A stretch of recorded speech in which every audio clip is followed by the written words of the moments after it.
신명기 6장 1절부터 19절까지의 말씀입니다. 구약성경 271페이지에 있습니다. 신명기 6장 1절부터 19절까지의 말씀입니다. 예수님께서 마태복음 22장 35절부터 40절에서 이렇게 말씀하셨어요. 한 율법사가 예수님을 시험하여 묻되, 선생님, 율법 중에서 어느 계명이 크니까? 예수께서 이르시되, 내 마음을 다하고 목숨을 다하고 뜻을 다하여 주 너의 하나님을 사랑하라 하셨으니 이것이 크고 첫째 되는 계명이요, 둘째도 그와 같으니 내 이웃을 내 자신같이 사랑하라 하셨으니 이 두 계명이 온 율법과 선지자의 강령이니라 라고 예수님께서 말씀하신 장면이 나옵니다. 예수님께서 우리가 함께 읽은 그 본문 중에서 4절과 5절에 대한 내용을 말씀하시면서 그것이 첫째 되는 계명이다, 그 둘째는 내 이웃을 내 자신같이 사랑하라고 하셨고, 그리고 이 하나님을 사랑하라, 그리고 이 이웃을 사랑하라는 것이 이 두 계명이 온 율법과 선지자의 강령이다 라고 말씀하셨어요.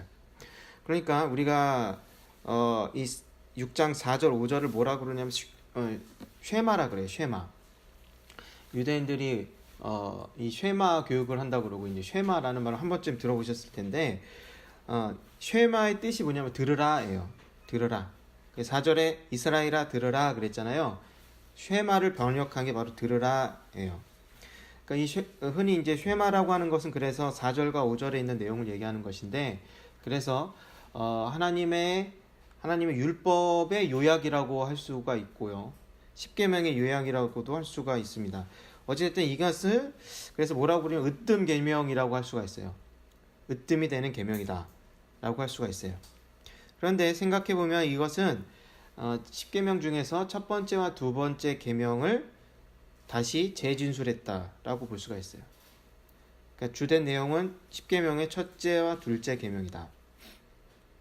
그런데 이 계명을 유대인들은 우리가 그 8절과 9절에 보면 이렇게 기록되어 있죠. 7절에도 그렇고요. 자녀에게 가르치고 길을 갈 때든 누울 때든 일어날 때든 계속 이것을 배우고 가르치고, 그리고 심지어 손목에 매고 미간에 붙여 표를 삼고 집의 문설좌 바깥문에 기록하라. 그러니까 내 몸에도 붙이고 다니고 집안에도 붙이고 있으라는 거예요. 그래서 유대인들은 문자적으로 이걸 해요. 그러니까 정말로 합니다. 이렇게 매고 붙이고 이렇게 해요. 그러니까 그만큼 이 6장 4절과 5절은 상당히 중요한 말씀이고, 이제 율법을 이제 요약하는 그런 대표하는 이런 역할을 하고 있어요. 그러니까 이것은 한마디로 이제 이스라엘의 정체성을 나타낸다, 그런 핵심이 되는 구절이다 라고 할 수가 있습니다. 그래서 우리가 4절을 보면 꼼꼼히 살펴볼 필요가 있습니다. 4절부터 보시면 이스라엘아 들으라, 그러니까 듣고 행하라는 거죠. 일단 들으라. 우리 하나님 여호와는 오직 하나인 여호와시니 그랬어요. 여기서 먼저 볼 게 뭐냐면 우리 하나님 여호와라는 거예요. 누구의 하나님도 아니라 바로 우리 하나님 여호와다라는 거예요. 그러니까 우리 하나님 여호와니까 이것은 이스라엘과 어떤 특별한 관계를 맺고 있는 그런 하나님이라고 할 수가 있죠. 그리고 이 이스라엘의 정체성은 바로 하나님과의 관계에 있다라고 할 수가 있습니다.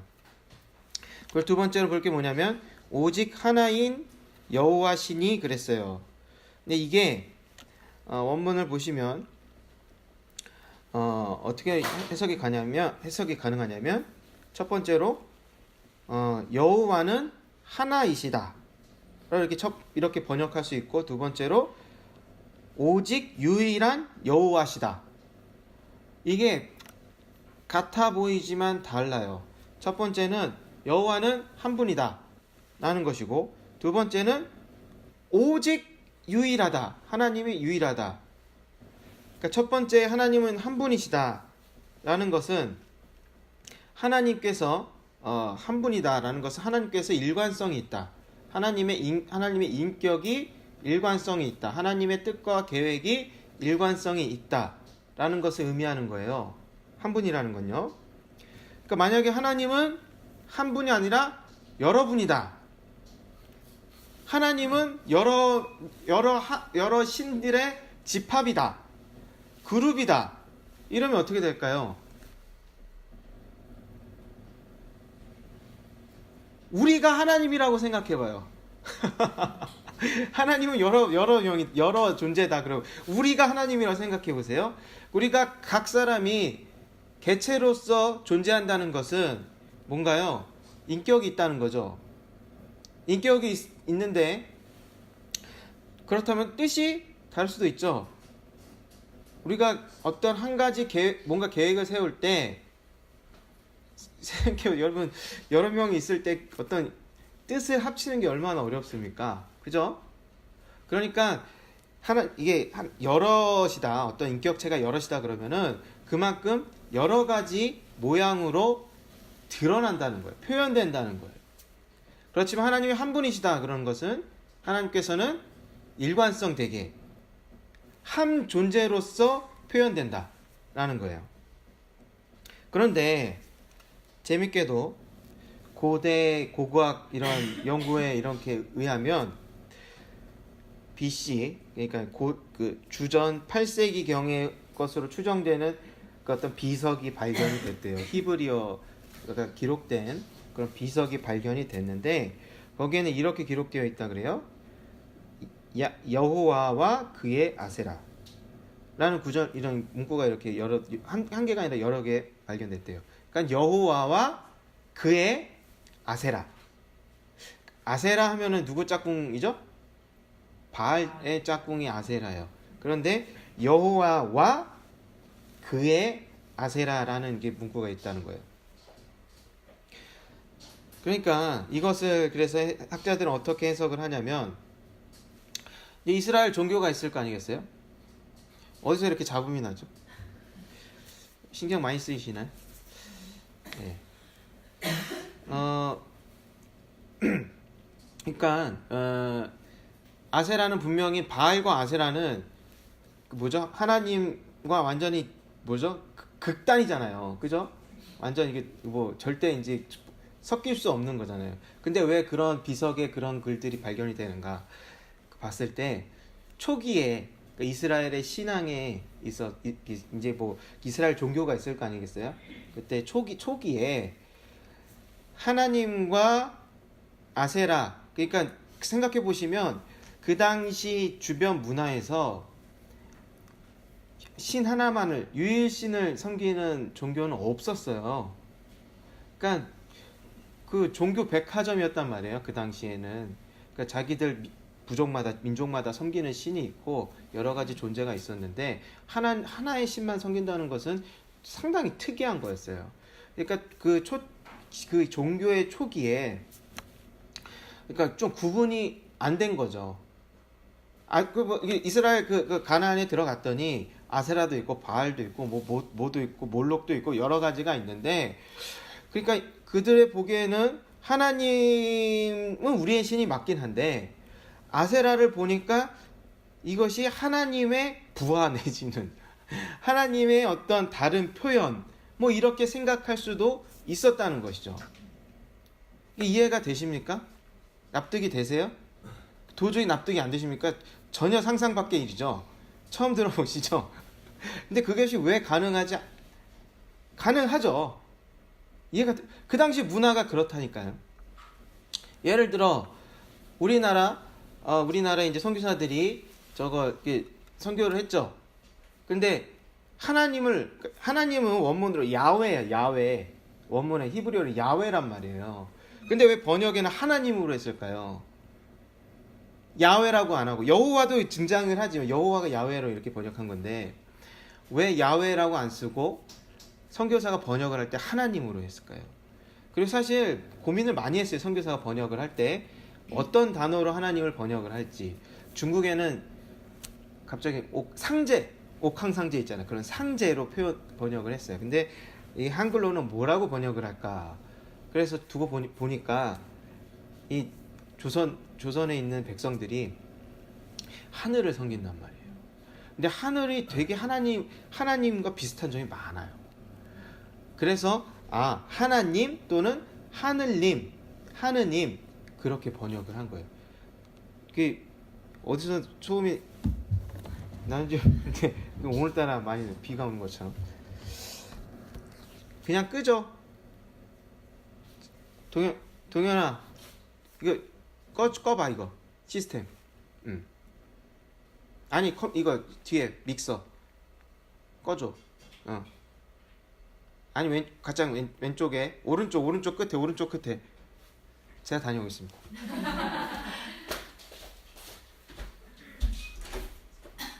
제가 없으면 또 소리 나죠? 안 나죠?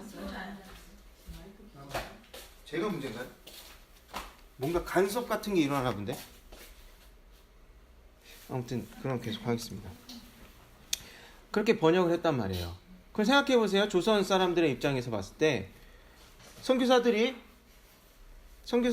하나님이라 그랬어요. 하나님을 번역을 했단 말이에요. 그러면은 조선 사람들 초기의 입장에서는 하나님은 어떤 이미지가 있는 거예요? 그들이 섬겼던 하나님, 하늘님, 그 이미지도 있는 거죠. 왜냐하면 조상 때부터 섬겨왔잖아요, 그 하늘을. 그러니까 이해가 되십니까? 왜 이스라엘 사람들이 그 비석에서 그의 아세라, 하나님과 그의 아세라라는 표현이 있을 수 있는지. 하지만 분명히 나중에는 그것이 완전히 분리가 되고 다른 개념이라는 것이 이제 확실히 분리가 될 수가 있는 거죠. 근데 제가 말씀드리고 싶은 건 뭐냐면 하나님이 한 분이라는 사실을 이스라엘이 수용하기까지 시간이 걸렸을 것이다 라는 거예요. 그렇기 때문에 하나님이 한 분이라는 것은 그냥 단순히 하나님의 존재 방식이 그냥 한 분으로 존재한다는 것 이상의 의미가 있다는 거예요. 하나님이 한 분이라는 사실은 일관성되게 하나님이 그렇게 표현이 되고 하나님의 어떤 행동이나 계획이 일관성 있게 표현이 된다는 거예요.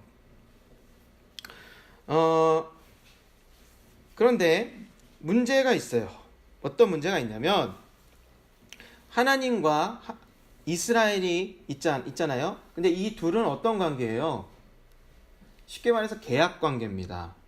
언약 관계, 계약 관계예요. 여러분 계약 관계라는 건 뭐죠? 그죠? 서로 계약에 종속돼서 의무가 있는 거죠. 그렇다면 갑이 일관성이 있으려면 을에게도 뭐가 있어야 돼요? 일관성이 있어야 되죠. 그러니까 제가 갔다 올게요.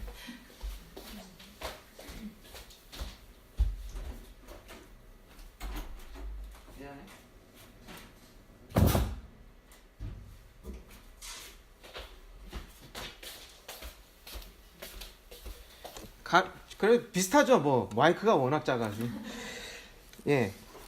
그러니까 동시에 서로 간에 책임을 그러니까 의무를 다 해야 이 관계가 유지가 되는 거예요, 계약이. 그런데 문제가 있어요. 뭐냐면 하나님은 계약을 잘 지키는데 이스라엘이 계약을 안 지켜요. 그럼 누구에게 가장 문제가 생길까요? 물론 이스라엘도 문제지만 하나님에게도 문제가 생기는 거예요. 왜냐하면 하나님께서 이스라엘에게 자기 표현하실 때 이게 마치 후렴구 반복하는 것처럼 항상 말씀하시는 게 뭐냐면 나는 너를 애굽 땅 종되었던 집에서 인도하여 낸 너의 하나님 여호와다라는 표현이에요. 나는 출애굽의 하나님이다. 너희를 이끌어내는 하나님이다 라는 거예요. 그래서 시내산에서 결혼식을 딴따단 했단 말이에요. 그래서 언약 관계가 됐는데 이 이스라엘이 불순종해요. 그러면은 이 계약이 흔들리죠.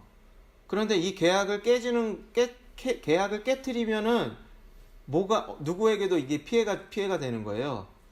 하나님에게도 피해가 되는 거예요. 하나님의 명성과 하나님의 이름에 문제가 생기는 거예요. 그래서 우리가 금송아지 사건을 다시 생각해 보면 이래요. 모세가 하나님께서 이제 이스라엘을 싹 지워버리고 지구상에서 싹 지워버리고 모세를 통해서 새로운 민족을 만들겠다라고 하셨을 때 모세가 그 중재 역할을 하잖아요. 그때 이렇게 얘기해요. 출애굽기 32장 11절에서 12절에 모세가 그의 하나님 여호와께 구하여 이르되 여호와여 어찌하여 그 큰 권능과 강한 손으로 애굽 땅에서 인도하여 내신 주의 백성에게 진노하시나이까. 하나님을 출애굽의 하나님입니다라고 얘기를 하면서 이렇게 얘기합니다. 어찌하여 애굽 사람들이 이르기를 여호와가 자기의 백성을 산에서 죽이고 지면에서 진멸하려는 악한 의도로 인도해 내었다고 말하게 하시려나이까. 이러면서 화 좀 푸세요라고 그래요. 그러니까 모세는 상당히 정확하게 알고 있어요. 어떻게 중재를 해야 하는지 아주 예리하고 정확하게 얘기하고 있어요. 하나님은 누구십니까? 출애굽의 하나님입니다. 출애굽의 하나님은 계획이 있어요. 하나님께서 이끌어내서 언약을 맺은 거예요. 하나님께서는 그 계약이 유지가 되길 원하죠. 특별한 관계를 이끌기를 원하죠. 그런데 지금 이스라엘을 없애버리면 그 애굽 사람들이 뭐라고 얘기할 거냐면은 저 신들은 참 신기하다. 우리를 기껏 이렇게 망하게 하더니 광야로 이끌고 가서 거기서 백성들 다 죽여버리더라. 이렇게 돼버린다는 거예요. 그러면 제3자가 보기에, 애굽 사람들 보기에 하나님의 일관성이 있어요, 없어요? 없죠. 그 희한한 아주 괴팍한 신이죠. 그렇게 돼버리는 거예요.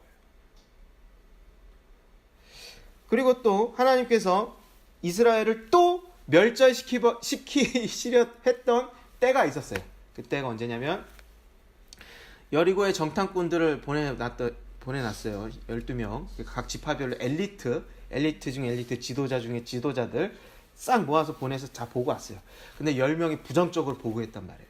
그것을 극복을 못했어요. 그래가지고 원망 불평했죠. 우리 여기까지 끌고 와서 우리를 죽이려는 거냐 막 이랬어요. 그래서 하나님께서 몇 번 이렇게 권면하다가 이래서 이제 지워버리겠다 그랬어요. 그때가 이제 본문이 이제 민수기 14장인데 민수기 14장 18절부터 19절에 이렇게 기록되어 있어요. 여호와는 노하기를 더디하시고 인자가 많아 죄악과 허물을 사하시나 형벌 받을 자는 결단코 사하지 아니하시고 아버지의 죄악을 자식에게 갚아 3, 4대까지 이르게 하리라 하셨나이다. 이 얘기를 그대로 반복하는데 모세가 누구의 말을 그대로 반복한 거예요? 하나님 했던 말. 나는 어떤 하나님이냐면 순종하는 자에게 1000대까지 은혜 베풀고 불순종하는 자에게 죄악을 3, 4대까지 갚는 하나님이다. 그렇게 하나님께서 말씀을 그대로 반복하면서 구하옵나니 주의 인자의 광대하심을 따라 이 백성의 죄악을 사하시되 애굽에서부터 지금까지 이 백성을 사하신 것 같이 사하시옵소서. 모세는요 여기서도 아주 정확하게 그 군더더기도 없이 아주 필요한 말만 정확하게 하고 있는 거예요. 하나님은 일관된 분이에요. 일관성 유지가 돼야 돼요. 그게 하나님의 존재잖아요. 하나님의 일관성이 있어야 되잖아요. 그죠? 변덕스러운 분이 아니어야 되잖아요. 왜냐하면 하나님이니까. 그런데 이 계약이라는 게 이건 스스로 하나님의 약점을 잡히게 그럴 수밖에 없는 거예요. 이 계약이라는 게. 계약은 나만 잘한다고 게 아니라 상대방이 잘 지켜야지만 내 명예와 나의 어떤 일관성이 유지가 되는 거란 말이에요. 하나님이 스스로 근데 그런 계약을 맺었어요. 그런데 이제 이스라엘이 불순종했단 말이에요.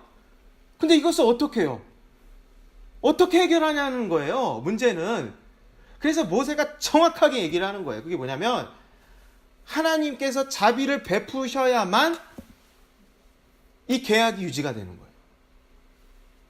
그렇기 때문에 하나님의 일관성은 하나님의 자비로 인해서 유지가 된다는 거예요. 그러므로 정리하면 이거예요.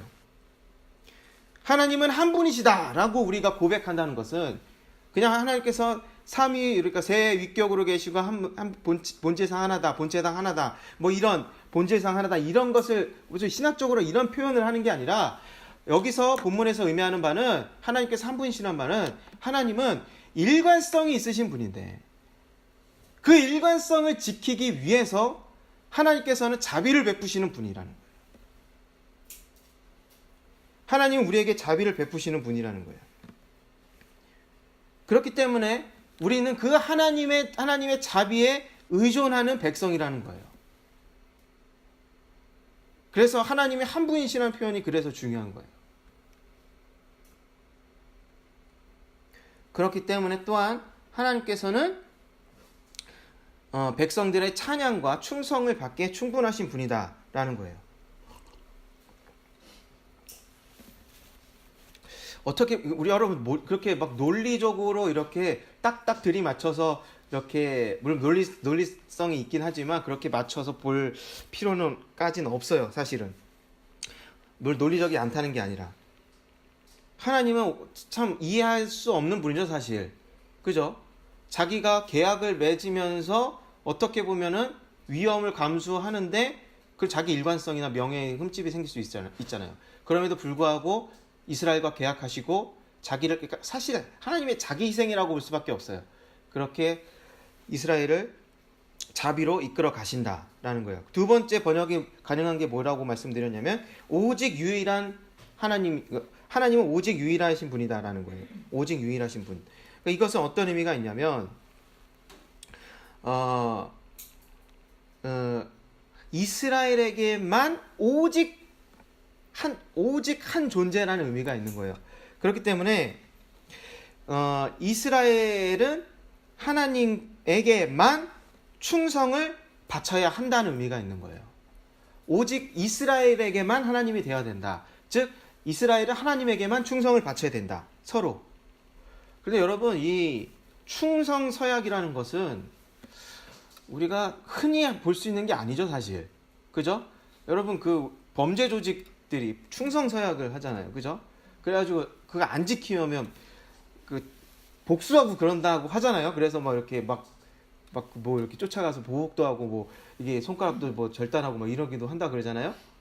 충성 서약을 또 이제 뭐 사극이나 이런 데 보면은 역모를 일으키기 전에 이렇게 충성 서약을 이렇게 연판장에 써가지고 이렇게 그죠? 서로 못 벗어나게. 이것은요 상당히 뭐랄까요 격한 행동이란 말이에요. 하나님만 섬겨야 된다는 것은 상당히 격한 그런 표현인데, 그런데 하나님께서는 그것을 요구하신다는 거예요. 나에게만 충성을 바쳐야 한다. 그렇지만 하나님께서는 그것을 증명해 보이시죠, 사실. 그 이스라엘에게만 자비를 베푸시는 하나님이라는 걸 증명해 보이세요. 하지만 문제는 뭐냐면 이스라엘이 이렇게 하나님께서 충성해야 될 책임과 하나님께서는 그들에게 그것을 요구하시지만 실제로는 한눈을 많이 팔았다는 거예요. 그게 문제라는 것이죠. 그리고 나서 5절은 이렇게 얘기합니다. 너는 마음을 다하고 성품을 다하고 힘을 다하여 내 하나님 여호와를 사랑하라 그랬어요. 여기서 아주 독특한 표현이 있는 거예요. 하나님과 이스라엘의 관계는 어떤 관계라는 거예요? 사랑하는 거. 사랑의 관계라는 거예요. 여러분 사랑의 관계라는 거예요. 사랑. 지금 명확하게 얘기하고 있어요. 이스라엘과 하나님과의 관계는 사랑하는 관계다. 서로 사랑하는 관계다. 계약 관계지만 사랑하는 관계다. 계약 관계에 임해서 동시에 사랑하는 관계다. 그렇다면 여기서 사랑이라는 것은 어떤 의미의 사랑일까요? 어떤 성경과 성경 외적인 자료에서 이런 사랑의 용례를 살펴보고 이 문맥을 볼 때 여기에서의 사랑은 어떤 사랑이냐면 왕과 신하의 사랑의 관계라고 할 수 있어요. 왕과 신하의 관계, 그런 사랑. 그러니까 남녀 간의 아주 뜨거운 에로스적인 사랑을 의미하는 건 아니에요. 그런 의미, 저도 한때 하나님을 그렇게 사랑할 수 있지 않을까라는 생각을 했어요. 하나님은 어떻게 감정적으로 이렇게 어떻게 뜨겁게 사랑할 수 있지 않을까라는 생각을 했는데 본문에 의하면 그런 사랑을 의미하는 건 아니에요. 왕과 신하의, 그러니까 왕이 신하를 사랑한다고 표현할 수 있죠. 신하도 왕을 사랑한다고 표현할 수 있죠. 그죠? 그래서 주군을 위해서, 군주를 위해서 막 목숨을 버리는 그런 희생적인 사랑도 가능하죠. 그렇잖아요. 그런 사랑을 의미하는 거예요. 그러니까 이 왕과 신하의 이런 사랑은 아주 친밀하고 서로 신뢰하는 그런 사랑이라고 할 수가 있어요. 그런데 여기서 5절은 또 다른 면을 찾아볼 수 있는데 그게 뭐냐면 명령했다는 거예요. 내 하나님 여호와를 사랑하라 라고 명령했다는 거예요. 그러니까 이 서로 간의 사랑은 서로 상호적인 거예요, 사실은. 그래서 자연스럽게 반응하는, 응답하는 방식으로 서로 사랑하기도 하지만 또 다른 의미가 있는데, 그건 뭐냐면 사랑하라고 명령하셨다는 거예요. 그러면서 실제적으로 하나님께서 내 하나님을 여호와를 사랑하라 라고 말씀하시고 그 다음에 구체적으로 뭘 하라고 하신 걸까요? 율법에 순종하라는 거예요. 하나님을 사랑하는 것은 어떻게, 이스라엘이 어떤 방식으로 할 수 있는 거예요? 율법에 순종하는 걸로. 그러니까 율법에는 이제 예배도 포함되고 그들의 삶의 어떤 생활 양식이나 일상 속에서 일하는 그런 법들, 생활, 삶들, 이런 모든 것을 포함하는 거예요. 그런 모든 것이 하나님의 뜻에 맞게 사는 것. 그게 하나님을 사랑하는 거예요. 그런데 이것을 어떻게 사랑하라고 하셨냐면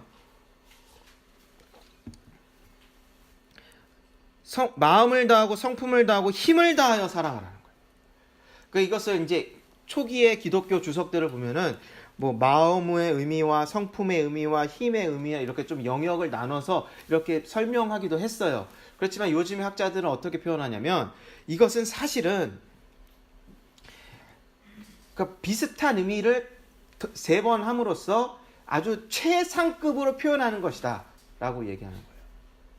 그러니까 하나님을 사랑하는데 어떻게 사랑하는 거냐면 온 힘을 다해서 나의 모든 역량과 나의 모든 중심과 내가 할 수 있는 모든 것을 다해서 하나님을 사랑하라는 표현이라는 거예요. 그렇게 사랑을 하는 것이죠. 그러니까 하나님께 완전히 투신하라는 거예요. 모든 것을 하나님께 바치라는 거예요. 하나님은 우리에게 그것을 요구하고 계시는 거예요. 하나님을 사랑하라. 그러니까 사실은 자연스럽게 내가 감정적으로 그렇게 하나님을 사랑하는 면도 있지만 또한 우리 자신이 또한 의지적으로 하나님의 말씀에 순종하는 것도 하나님을 사랑하는 그런 것이 될 수 있다는 것이죠. 그렇다면 우리가 하나님을 사랑할 때 그럼 우리에게 어떤 일이 생길까요? 하나님을 사랑한다는 것은요, 그러니까 하나님께 충성을 다한다는 것은 뭐냐면 하나님의 질서에 우리가 들어가는 것이죠. 그렇죠? 그러니까 하나님께서 이 세상을 만드시고 하나님께서 섭리하고 계시는 이 세상의 질서가 있잖아요. 그리고 우리가 그것에 순종한다는 것은 그 질서에 들어가서 산다는 거예요. 그럼 질서의 반대말은 혼돈이죠. 그죠? 그러니까 우리가 하나님의 말씀에 순종해 산다는 것은 그 질서 안에서 안정되게, 평안되게 살아갈 수 있다는 거예요. 그리고 하나님께서 사람을 지으시고 이 세상을 지으실 때 원래 그 오리지널 뜻이 있잖아요. 그러니까 그 사람에게 만들 때 그 사람의 어떤 원래 그 창조의 목적이 있잖아요. 그 목적대로 산다는 것을 의미하는 거예요. 그러니까 사람이 원래 창조 목적답게 참 사람답게 사는 것이죠. 그러니까 정말 내가 인생을 정말 사람답게 살고 싶다라는 것은 하나님의 말씀에 순종하게 살게 되면 정말 사람답게 살 수가 있게 된다는 거예요. 그리고 이것을 하나님께서는 또한 이 4절과 5절에 대해서 어떻게 이제 또한 이스라엘을 다루기를 원하시냐면 6절 이하에 보니까 마음에 새기라 그랬어요. 마음에 새겨라. 마음에 새겨라. 마음에 새긴다는 것은 뭐냐면 지금 우리가 읽는 이 신명기 말씀은 사실 우리로부터 수천 년 전에 기록된 거 아니겠습니까? 수백 년 아니고 뭐 1000년 이상 됐겠죠. 아주 오래전에 기록된 거란 말이에요. 그런데 우리에게도 어떤 의미가 있죠. 그죠? 그 의미가 있다는 것은 뭐냐면 물론 이제 옛날 언어로 되어 있고 번역해서 이제 그러니까 이게 그때 시간과 우리의 시간은 아주 갭이 크지만 그럼에도 불구하고 우리에게 지금 생생하게 영향력을 주고 있다는 거예요. 그게 바로 마음에 새긴다는 의미예요. 그러니까 옛날 무슨 뭐 고대의 언어, 고대의 종교를 우리가 보는 것이 아니라 지금의 살아계신 하나님을 우리가 이 말씀을 통해서 보는 거거든요. 그게 바로 마음에 새긴다는 의미예요. 그래서 잠언 6장 20절부터 22절에 이렇게 기록되어 있어요. 내 아들아, 내 아비의 명령을 지키며 내 어미의 법을 떠나지 말고 그것을 항상 내 마음에 새기며 내 목에 매라. 그것이 네가 다닐 때에 너를 인도하며 너의 잘 때에 너를 보호하며 너의 깰 때에 너로 더불어 말하리니, 이랬어요. 그러니까 하나님의 말씀을 여기 뭐 몸에도 붙이고 미간에도 붙이고 뭐 벽에도 붙이고 이래라 그랬잖아요. 그 단순히 그냥 보이기 위한 행위가 아니에요. 그냥 의미로서 그런 경건의 행위가 아니에요. 그거 상징이에요. 상징은 내면화 시키기 위한 거예요. 그러니까 새로운 본성을 만드는, 제2의 본성을 만드는 것처럼 그것이 완전히 마음의 내면에 아주 체화되기를 하나님께서 원하시는 것이죠. 하나님 우리에게 그것을 원하시는 거예요. 완전히 하나님의 사람으로 살 수 있게. 그리고 그 10절 이하의 말씀은 이런 거예요. 하나님께서 우리에게 아주 극단적인 충성을 요구하신단 말이에요. 오직 하나님만을 섬기라고 극단적인 충성을 요구하세요. 그러면서 물론 하나님께서 그 이스라엘에게 이제 출애굽하는 것도 이제 능력을 보여주셨고 아주 특별한 관계라는 계약도 맺으셨어요. 그런데 10절 이하에서 알 수 있는 건 뭐냐면 10절 11절에는 이렇게 기록되어 있어요. 그러니까 조상 아브라함과 이삭과 야곱에게 약속하신 땅으로 들어가게 하시고, 그리고 이런 표현을 우리가 주의 깊게 봐야 돼요. 내가 건축하지 아니한, 그리고 아래 내가 채우지 아니한, 내가 파지 아니한, 내가 심지 아니한 것들을 주겠다는 거예요. 왜 이런 표현을 하실까요? 하나님께서 네가 수고롭게 뭔가를 하지 않은 것들을 하나님께서 주신다고 말씀하세요. 그럼 이걸 다른 말로 뭐라고 표현할 수 있을까요? 두 글자로 선물입니다. 은혜고요. 하나님께서는 우리 이스라엘에게 극단적인 충성 요구를 하시는데, 생각해 보세요. 이스라엘 사람들은 사람이 아니에요. 우리랑 똑같은 사람이에요. 아무 대가 없이 어떻게 극단적인 충성 서약을 할 수가 있겠습니까? 그죠? 뭔가 큰 일이 있고 큰 목적, 대의가 있을 때 충성을 서약을 한단 말이에요. 사람들은요. 대가 없이 충성하지 않아요. 근데 하나님께서 무엇을 주시는 거예요?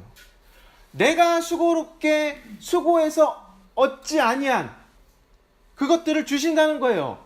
선물로 주신다는 거예요. 근데 여기서 보니까 부동산과 온갖 좋은 복지 혜택과 의식주, 복지 정책이 완벽하죠. 특히 더군다나 원래 이 이스라엘은 부자고 왕족이 아니잖아요. 거지떼죠. 거지떼요, 사실. 거지떼고 노예. 물론 이제 이렇게 나오면서 이렇게 그죠? 전리품을 이제 애굽 사람들부터 가져왔지만 사실 그들이 누려보지 못한 것들이죠.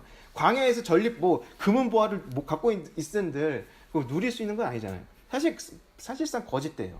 노예 생활했던 이들에게 전혀 지금까지 누려보지 못했던 모든 것을 주시는 거예요. 그게 바로 하나님의 선물이라는 거예요. 그런데 에베소서에는 또 이렇게 얘기하고 있어요. 에베소서 2장 8절부터 9절에 보면 너희가 그 은혜를 인하여 믿음으로 말미암아 구원을 얻었나니 이것이 너희에게서 난 것이 아니요 하나님의 선물이라. 행위에서 난 것이 아니니 이는 누구든지 자랑치 못하게 함이니라 그랬어요. 바울은 뭐라고 얘기하냐면 예수 그리스도를 통해서 얻은 그 은혜도 지금 본문에서 우리 신명기 본문에서 말하는 것처럼 표현하고 있어요. 너희가 수고롭게 얻은 것이 아니다. 그래서 자랑할 것이 없다. 라고 얘기를 하고 있어요. 똑같은 거예요. 지금 이 당시에 이스라엘에게 주신 것과 그것도 은혜고 하나님의 선물이에요. 그리고 예수 그리스도를 통해서 우리가 수고롭게 얻지 못했던 그것을 주신 것도 은혜고 선물이에요. 그러니까 구약에는 왜 물질을 주시고 왜 신약에는 영적인 걸 주시나 이렇게 따질 것이 아니라 하나님께서 궁극적으로 주시고자 하시는 것은 뭐냐면 뭡니까? 생명이죠. 생명이에요. 그냥 여기서 물질을 주셨다고 해석을 하면 안 돼요. 여기서는 물질을 주신 게 아니에요. 이스라엘에게 생명을 주신 거예요. 살 수 있는 터전을 주신 것이죠. 그러니까 생명을 주신 거예요. 예수 그리스도께서 우리에게 주신 것은 뭐냐면 그 생명이에요. 하나님의 선물이죠. 그리고 마지막으로 17절과 18절을 보시면 좀 이상한 부분이 있어요. 뭐냐면 분명히 10절, 11절 그렇게 보면은 이스라엘이 뭔가를 해서 얻은 게 아니죠. 하나님께서 일방적으로 주신 거예요. 하나님의 선물로 주신 거예요. 근데 17절과 18절을 보시면 이렇게 기록되어 있어요. 여호와의 보시기에 정직하고 선량한 일을 행하라. 그리하면 내가 복을 얻고 하면 쭉쭉쭉 얘기를 해요. 뭔가 뉘앙스가 다르죠. 앞에서는 대가 없이 줬다고 했는데 뒤에서는 뭐라고 얘기해요? 조건부로 준다는 거예요. 그죠? 행하라. 그러면 복을 주겠다. 이거 뭔가요, 이거? 왜 잘못 쓴, 작가가 잘못 썼는지 아니면 작가가 다른 사람이 이어붙여 썼는지. 아니에요. 둘 다 아니고, 그러니까 이 말이 맞아요. 모순된 게 아니에요. 왜냐하면 하나님께서 이 당시에 보면 이런 거예요. 하나님께서 이스라엘에게 이런 약속의 땅을 주셨어요. 그들이 살 수 있는 생명의 터전을 주셨어요. 그런데 이들이 들어가서 그 생명을 유지하기 위해서는 어떻게 해야 돼요? 순종을 해야 돼요. 행해야 돼요. 그게 조건이에요. 그러니까 하나님께서는 이미 주세요. 이미 주셨어요. 그리고 그것을 언제까지 이어나가길 원하시는 거예요? 사실 하나님은. 하나님의 계약에 그게 있어요? 없어요? 없어요. 이스라엘과의 계약은, 아브라함과의 계약은 시간이 정해지지 않았어요. 영원한 언약 계약이란 말이에요. 그러니까 이 이스라엘이 그 생명의 터전에서 유지해서 누리며 살려면 행해야 된다는 거예요. 이해가 되십니까? 충격적이죠. 충격적이지 않습니까? 사실 우리는 하나님께 우리가 원하는 하나님은 이런 하나님은 아니잖아요. 사실. 그죠? 그냥 산타 할아버지처럼 모든 걸 주시는 하나님, 그냥 내가 잠자고 일어나면 내 양말에 선물을 넣어주시는 그런 하나님, 그런 하나님이기를 원해요. 우리는 사실 그런 하나님이길 원합니다. 그런데 이 하나님의 이 두 가지 면을 다 이 두 가지 면이 분리된 게 아니에요. 똑같은 하나님이라는 거예요. 하나님께서는 우리에게 은혜를 주세요. 그리고 그 은혜를 유지하기 위해서는 우리가 행해야 돼요. 근데 이게 분리가 된 게 아니에요. 자연스러운 것이고 마땅한 거예요. 근데 이스라엘은 불순종하지 않았습니까? 라고 하는데 앞에서 설명드렸지만 그 계약을, 물론 사람은 이렇게 불순종하지만 그 계약은 파기가 되지가 않아요. 왜냐하면 하나님께서 자비를 베푸셔서 이어가시기 때문에. 좀 복잡하게 느껴지시지만 이것을 균형 있게 알고 계셔야 합니다. 그래야 우리가 착각에 빠지지 않아요. 우리는 막 이렇게 하나님 원망할 수 있잖아요. 왜 하나님 내 뜻 안 들어주세요? 하실 수 있는데 왜 안 들어주세요? 그렇게 할 수 있어요.